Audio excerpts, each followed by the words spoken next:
সত্য থাকবে। আরো একটা তাজা খবর শোনাই। এই উত্তরবঙ্গের ভিতরে সন্তান তার মাকে হত্যা করেছে, হত্যা করে ডিপ ফ্রিজের ভিতরে মাকে হত্যা করে ডিপ ফ্রিজে রাখছে। সন্তান মাদ্রাসার সন্তান পড়তো মাদ্রাসায়। এখন আমাদের এখন মাদ্রাসার প্রতি একটা খারাপ ধারণা যে মাদ্রাসার সন্তান কেমন করে মাকে হত্যা করে। জানা উচিত বাংলাদেশে বিশ্বে এখন মাদ্রাসা দুই প্রকার। একটা মাদ্রাসা হলো কওমিয়া মাদ্রাসা 1 নাম্বার, আর দ্বিতীয় মাদ্রাসার নাম হলো আলিয়া মাদ্রাসা। কথা বুঝেন না? মাদ্রাসা কয় প্রকার? 2 প্রকার, সরকারি আর দরকারি।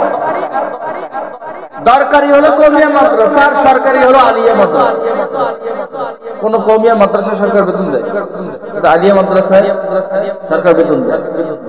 এই যে গত বছর শরীফের গল্প ঢুকাইলো, কোন সরকারি মাদ্রাসার কোন হুজুর তার প্রতিবাদ করলো না যে আমাদের বইয়ের নীতিমালার ভিতরে আজে বাজে জিনিস ঢুকাইলে, সমকামিতা ঢুকাইলে।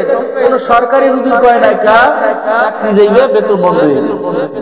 কিন্তু মাঠে ময়দানে দরকারি হুজুররা, কওমিয়া হুজুররা বারবার বলছে আমাদের সন্তানদেরকে হিজড়া বানাইতে দেব না, প্রতিবন্ধী বানাইতে দেব।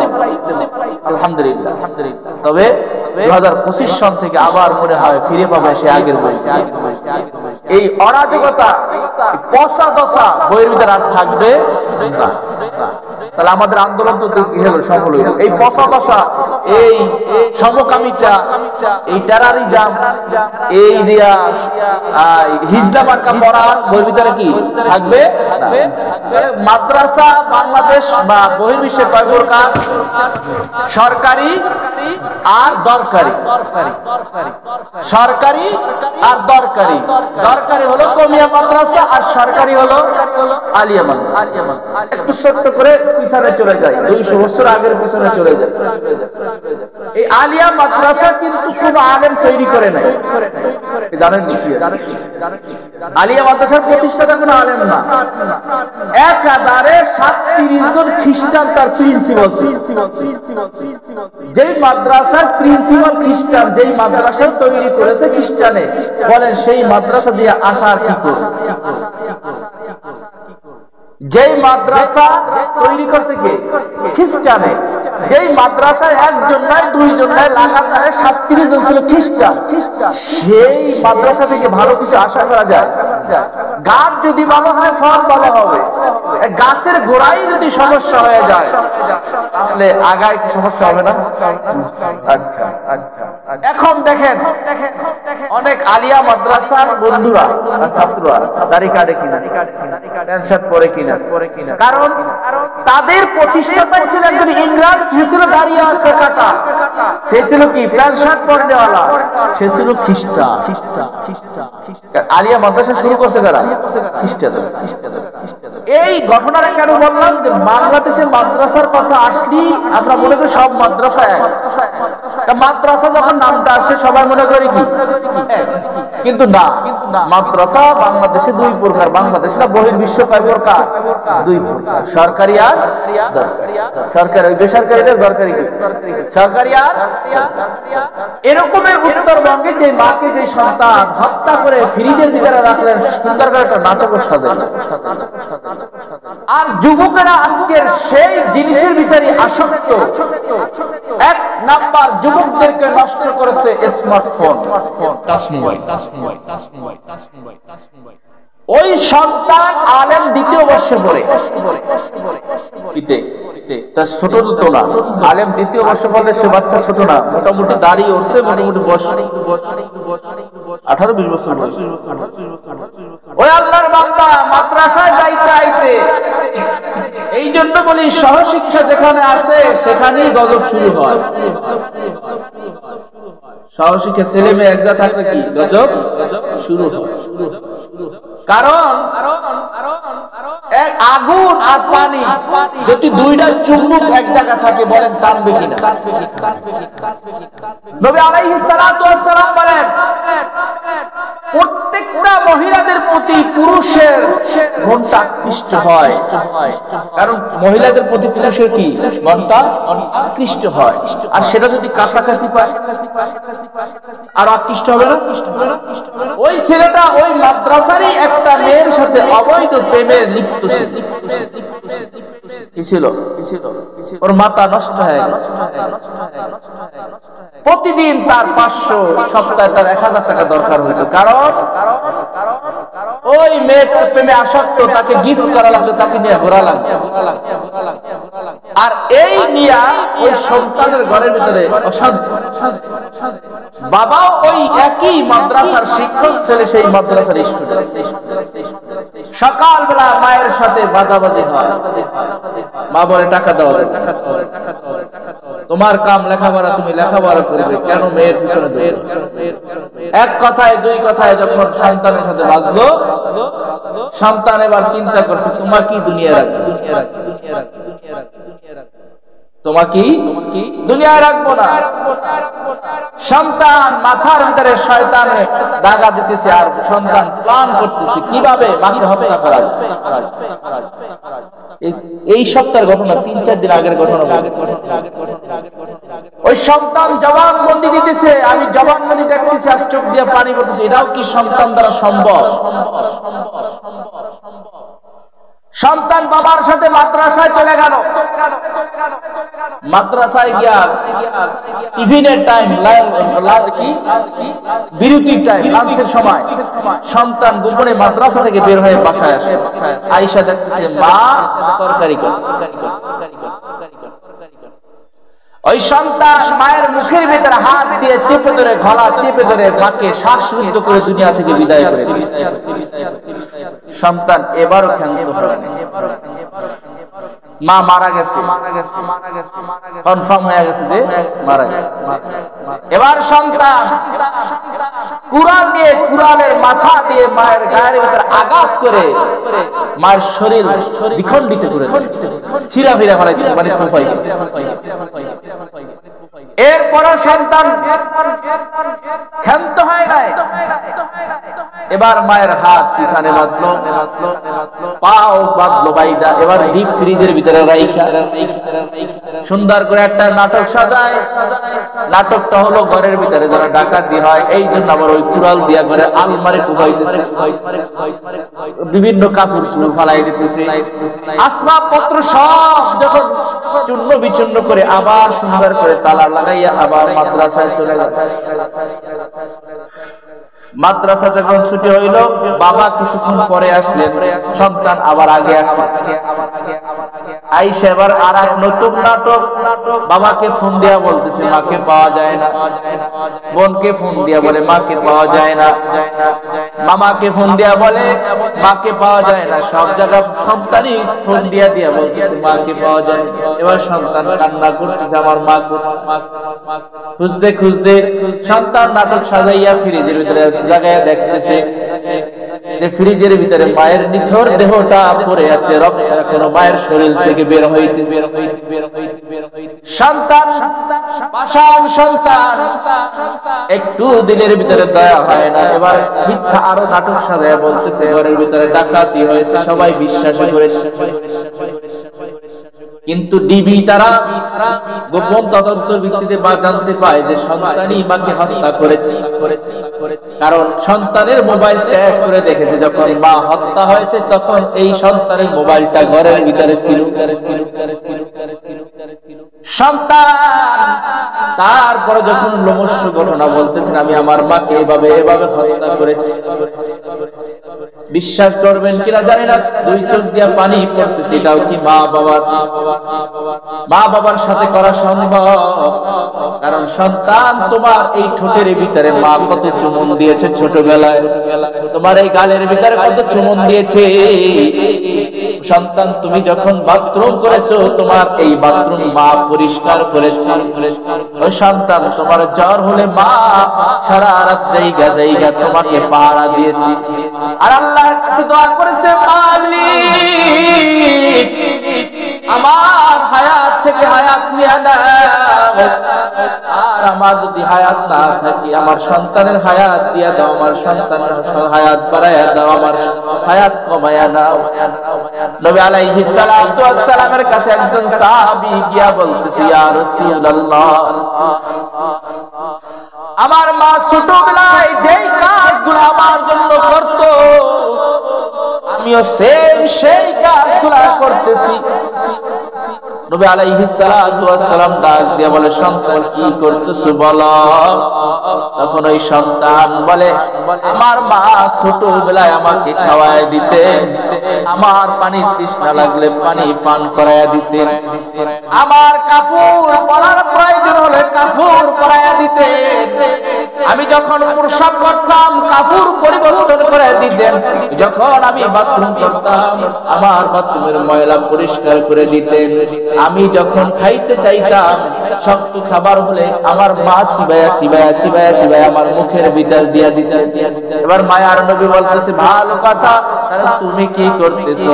বলে, ইয়া রাসূলুল্লাহ, আজকে আমার মা বার্ধক্যের কারণে ঘরের ভিতরে প্রস্রাব করে কাপড় নষ্ট করে, খাবার খাইতে পারে না, মুখের ভিতরে দাঁত নাই, আমিও সেই কাজটা করি, শক্ত খাবারগুলো চিবায়া নরম করে আমার মায়ের মুখের ভিতরে দিয়া দেই।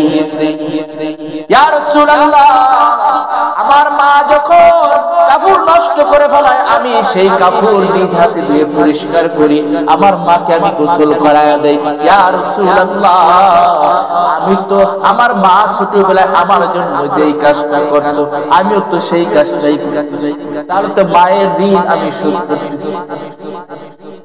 দেখতে তো দেখায় সমান না। নবী আলাইহিস সালাতু ওয়াস সালাম বলেন, এই সন্তান এখনো ভুল জগতের ভিতরে আছো, ভুল সিদ্ধান্তের ভিতরে আছো। ও সন্তান, একটু খেয়াল করে দেখো ছোটবেলায় তুমি অসুস্থ হইছো নাকি?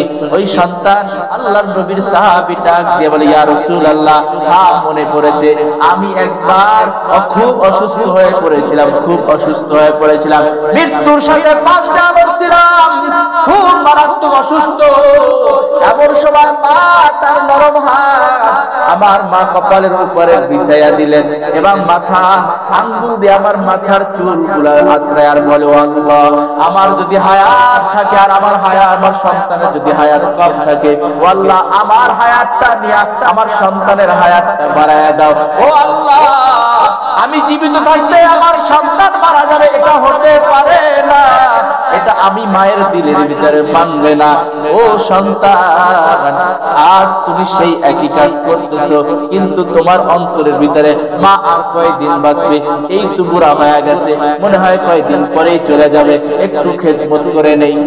আর তোমার মা তার দিলের ভিতরে সে আমার সন্তান বড় হবে, আমার হায়াত যায় যাক, আমার সন্তান বেঁচে থাক।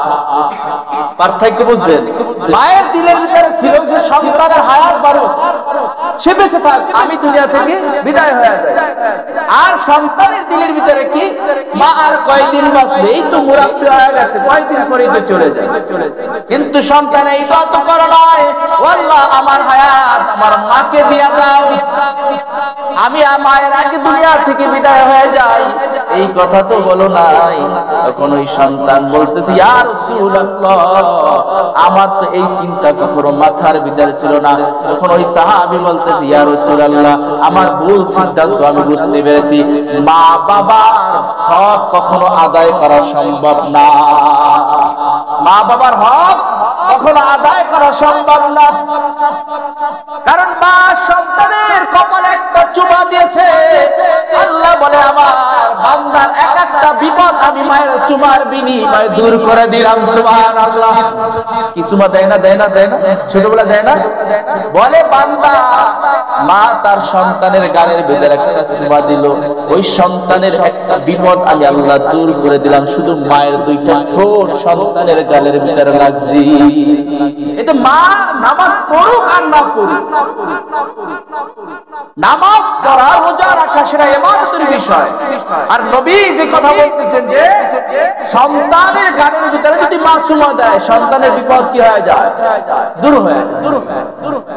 আর সেই সন্তানই যদি বড় হয়ে মাকে হত্যা করে ফ্রিজের ভিতরে ঢুকায়, এরকমের কুলাঙ্গার সন্তান থাকার চেয়ে না থাকা অনেক ভালো। নবী আলাইহিস সালাতু ওয়াস সালাম সাহাবীদের মাঝে বসে কথা বলতেন। এমন সময় একজন বুড়া মহিলা লাঠি বর দিয়ে হাঁটতে হাঁটতে হাঁটতে হাঁটতে সামনের দিকে আসে। মায়ার নবী সাথে সাথে মাথার ভিতরে পাগড়িটা বিছায়া দিলেন। কি দিলেন? মাথার পাগড়ি মাথাটা খুলে বিছায়া দিলেন। সাহাবায়ে কেরাম অবাক হয়ে গেল। আল্লাহ রাসূল বললেন, সরে যাও। কাদেরকে? সাহাবীদেরকে বললেন সরে যাও। সাহাবীরা সরে গেলেন, জায়গা হয়ে গেল।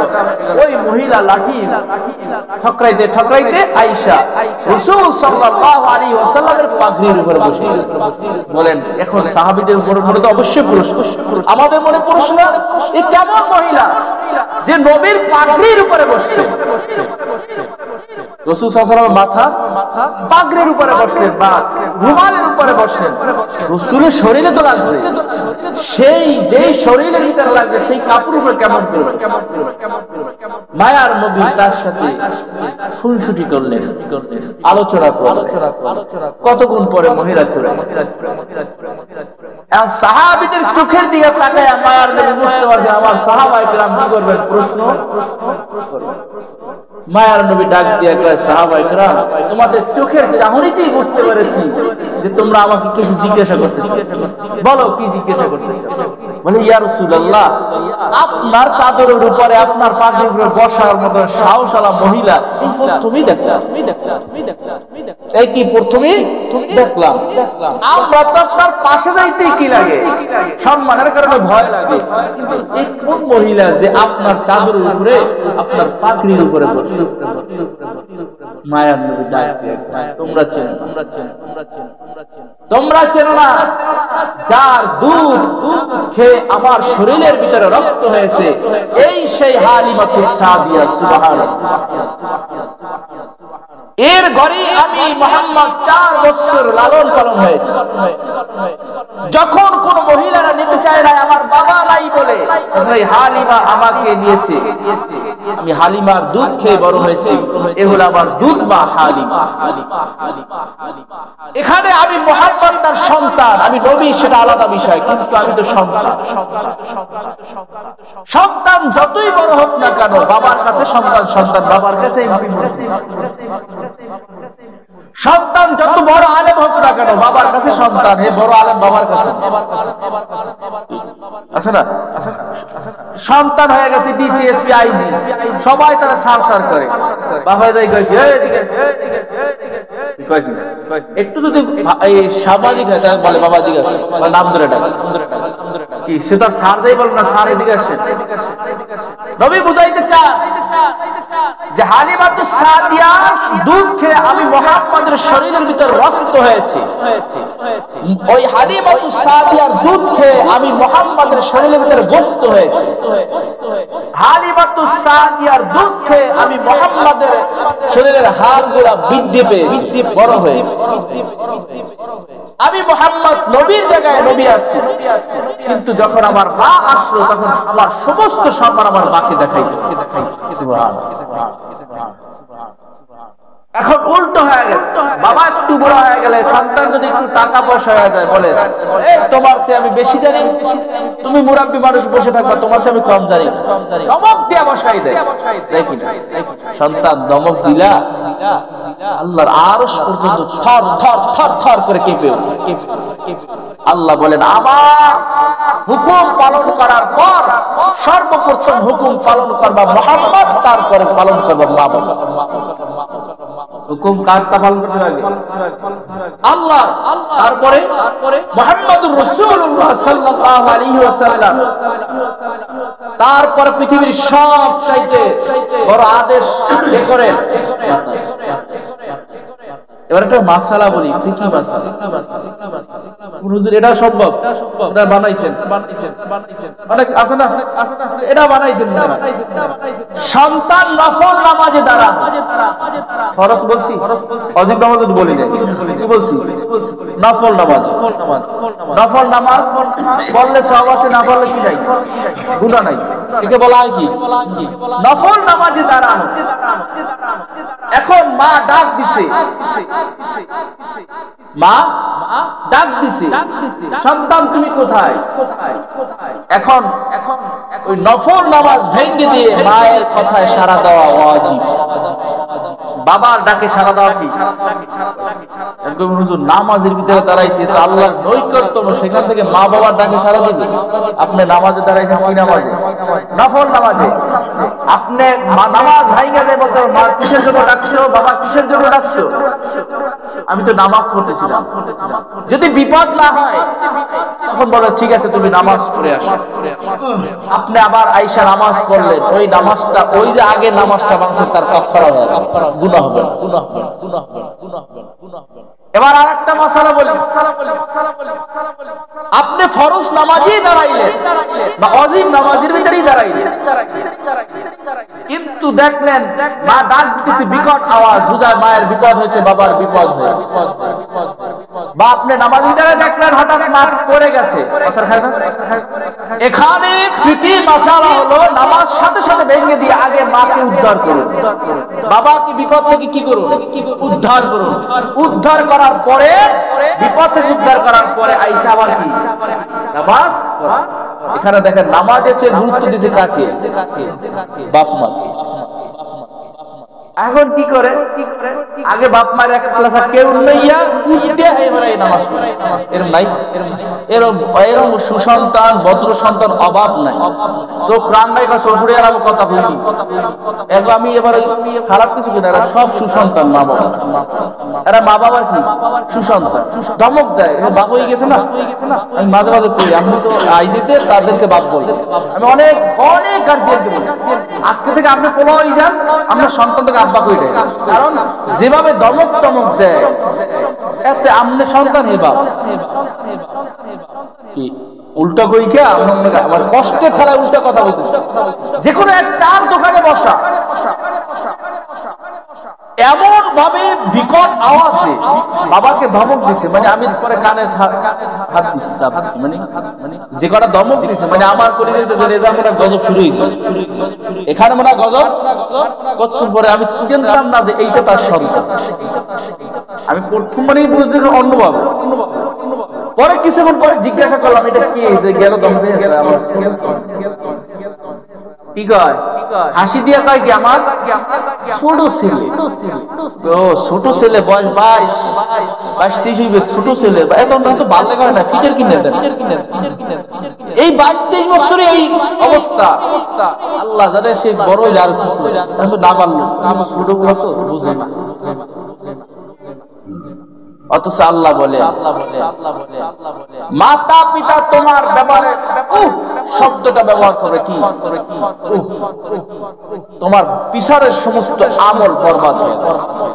যেমনি ভাবে শুকনা কাঠের ভিতরে আগুন লাগাইলে শুকনা কাঠ জ্বলতে সময় দেয়, তেমনি ভাবে বাবাকে একটা ধমক দিলা, বাবা কষ্ট পাইলো, তোমার সাথে সাথে পিছনের আমল নামা জইলা পুরা সার খার হয়ে যায়, শেষ আমল নামা জিরো।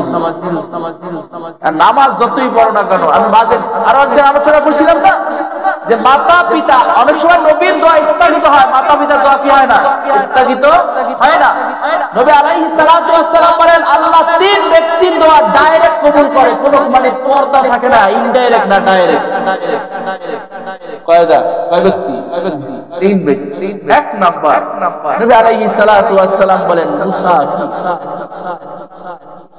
মুসাফিরের দোয়া ডাইরেক্ট কবুল হয়। মুসাফির যারা দাওয়াত দেয়, দ্বীনের কাজ করে, ধরেন এক জায়গা থেকে আরেক জায়গা আসে, মুসাফির করি না, যারা সফর, এদেরকে কেউ যদি আঘাত করে বা এরা যদি কষ্ট পায়, আল্লাহর কাছে বরদোয়া করলো কবুল, বা আপনারা তাদেরকে সম্মান করছেন, তারা দোয়া করছেন, তাও কবুল। ইনডাইরেক্ট না ডাইরেক্ট? ইনডাইরেক্ট নাকি ডাইরেক্ট কবুল। দ্বিতীয় নাম্বার হলো মাজলুম। আমাদের দেশে মাজলুম নাই, সব এখন আমার বাদশা, আর সবাই হলো রাজা, কোন মাজলুম কি আছে না, কথার দ্বারা কারো উপরে জুলুম করেন না, হাত দ্বারা, ক্ষমতা দ্বারা, কারো একটা গালি দিয়া পিছনে সমালোচনা কইরা, সমালোচনা কত মিষ্টি লাগে আছে না। আপনি তার যে ইজ্জতে আঘাত দিচ্ছেন, নবী বলেন একজনের সমালোচনা করা মানে কি তার ইজ্জতের আঘাত দেওয়া না, তার মান ইজ্জতের কমতি করা না। আল্লাহ নবী বলেন তার মান ইজ্জত কমতি করলা, আল্লাহ তোমার কামা তাদিন তুদানি, এর চেয়ে বড় মান ইজ্জত নষ্ট এই জমিনের ভিতরে। আছে না। এবার আসেন, মাজলুম হতে পারে, মাজলুম ভাই দ্বারা হতে পারে, বোন দ্বারা হতে পারে, এলাকার মানুষ দ্বারা হতে পারে, মেম্বার দ্বারা হতে পারে, চেয়ারম্যান দ্বারা হতে পারে, এমপি দ্বারা হতে পারে, এলাকার মাতুব্বর দ্বারা হতে পারে, গরিব ব্যক্তি দ্বারা গরিব ব্যক্তি হতে পারে। আছে না? মাজলুম যদি বলে আল্লাহ ওই মেম্বার সাহেব আমারে এমন একটা জুলুম করেছে, আমি তো মেম্বার সাহেবের বিপক্ষে যাই, তাহলে আরো জুলুমগিরি হবে, আল্লাহ তোমার দ্বারা বিচার। আছে না এরকম? কয় না আমার বিচার দুনিয়ার মানুষ করতে পারে, আমি আল্লাহ দ্বারা বিচার দিলাম, এরকম কথা বলে কেন? দেখে কষ্টের জন্য বলে আল্লাহ দ্বারা বিচার দাও, বিচার আল্লাহ করবে। একজনের ধন সম্পদ চুরি করে নষ্ট করছে, কিছু কথা না, আল্লাহ বিচার করবে, অবশ্যই আল্লাহ বিচার করবে, অবশ্যই। তাকিদ দিয়া বললাম, হয় 2 দিন আগে, না হয় 2 দিন, হয় বাস্তব চোখে দেখবেন। আল্লাহর নবী বলেন ও যদিও বাইসা যায়, ওর বংশ থেকে এমন লোক আসবে, হয় হবে কানা, নালে লুলা, নালে খয়রাতি মুসাবির ভিক্ষা করবে, মানে ওর বংশ পর্যন্ত ঘৃণিত আকারে হয়ে যাবে। কি নাই? আমি এই জন্য বলছি যে জুলুম বিভিন্ন প্রকার থেকে, বিভিন্ন জুলুমের কোনো এক প্রকার না। অনেক সময় আজকের কিতাবের উইটার দেখো, অনেক সময় শাশুড়িরা জালেম হয়ে যায় আর পুত্র বড় মাজলুম, এমন কথা কয় আর কিছু কইতে পারে না, আর পোলার ভাত খায়, কিছু কই যেত, অবস্থা তো শেষ। কেন একটাও নিচে বলবো না, যেটা বলবো এটা ডাবল ঠোয়াই দেব। ওদিকে রুমের ভিতরে ঢুকে আল্লাহ এই দজ্জাল মহিলা থেকে আল্লাহ তুমি বাঁচাও, পাইছি না। আবার এমন পুত্র বউ আছে শ্বশুর শেষ, আল্লাহ আল্লাহ ভালো দেখি, ও আল্লাহ এদি চুলার আগুনে ডুবাইয়া রাখো, আল্লাহ এটার হেদায়েত দাও, নাহলে এটা দূর করিয়া লাগ, কয় কিনা? এর হয় কিনা? আল্লাহ কয় কষ্ট দিলি আমার বান্দারে, আমার বান্দারে আমি কষ্ট দিতে চাই না, তুই আমার বান্দারে কষ্ট দাও, কষ্ট দাও, কষ্ট দাও, কষ্ট দাও, কষ্ট দাও। আমার বান্দারে আমি আদর করে মানে আমার বান্দারে আমি কষ্ট দিতে চাই না, কারণ আমার বান্দার কষ্ট আমার আল্লাহর দিলের ভিতরে কষ্ট লাগে। তাদেরকে এমন ভাবে কষ্ট দিতেছো, এই যে বর্তমান করতেছি আমি আল্লাহ খালি হাতে ফিরাবো না, হয় 2 দিন আগে, নয় 2 দিন, হয় 2 দিন আগে, না হয় 2 দিন পরে। দ্বিতীয় নাম্বার গেল কি? মাজলুম। তৃতীয় নাম্বার হলো মা বাবা। মা বাবা দোয়া করলে ডাইরেক্ট কবুল, ইনডাইরেক্ট, ডাইরেক্ট। নবী আলাইহি, এখন এখানে এই হাদিস দ্বারা নবীদের দোয়া ডাইরেক্ট কবুল, মাঝে মাঝে স্থগিত হয়। আমি আলোচনা শুনেছিলাম না, ওলিদের দোয়া ডাইরেক্ট কবুল না ইনডাইরেক্ট কবুল? ইনডাইরেক্ট। আমার জন্য দোয়া করতেছেন একজন আল্লাহর ওলির কাছে গেলাম, হুজুর দোয়া করেন, আমরা আল্লাহর ওলি, কবুল হইতেও পারে না হইতে পারে, এটা বলা ইনডাইরেক্ট।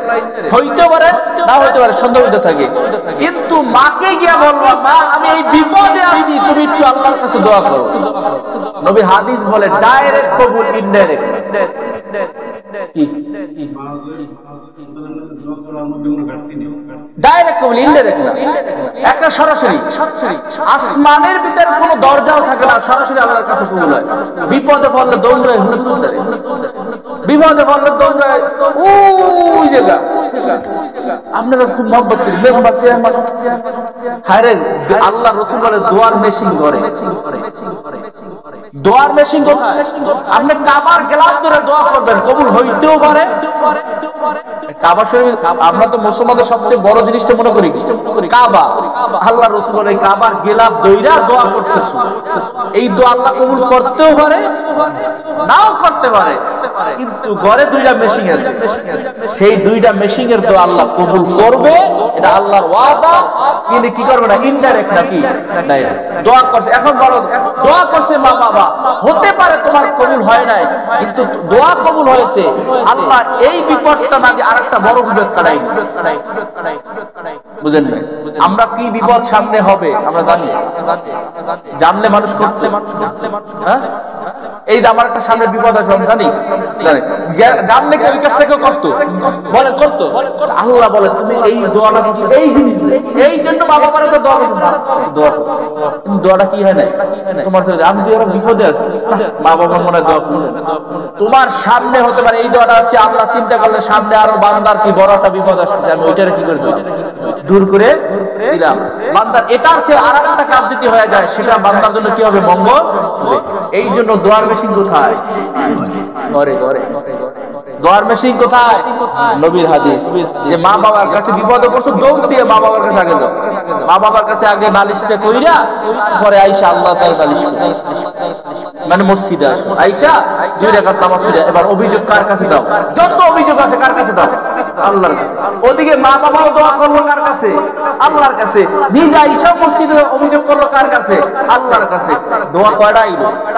মা বাবার, এদিকে নিজে। এবার বলেন মাজলুমের আর মাসলুম, জালেমের আর মাসলুম। ডাকাত যত ডাকাতি করুক না কেন, যদি চুপচাপ করে ব্যক্তি যদি বলে ইন্না লিল্লাহি ওয়া ইন্না ইলাইহি রাজিউন, বাপ তুমি আল্লাহর কাছে দোয়া করো আমার এই জিনিসটা ক্ষতি করেছে, আমি আইসা আল্লাহর কাছে। আল্লাহ রাসূল বলেন ওর বংশ এমন ভাবে ঘৃণিত হবে, সমাজের মানুষ বলবে যে ও ডাকাতের বংশ, দেখ এই জন্য প্রতিবন্ধ হয়েছে, লুলা খোরা। এটা ঘৃণিত কেন বলেন? তার বংশের ভিতরে কি হবে? একটা ঘৃণা ছড়াই যাবে। সমাজে মানুষ দুই প্রকারের সম্মানিত হয়, হয় শেষরামি করিয়া, না হইলে সম্মান। এটা না, এটা না শেষরামি করে মানে সম্মানিত কি এর বোঝেন না? কারণ ডাকাত, পাশের ঘরেই ডাকাত, উদাহরণ দিলাম ডাকাত। এখন হেল্লাই হারে সম্মান দেখে জানেন, যদি সম্মান না দেওয়া কল্লা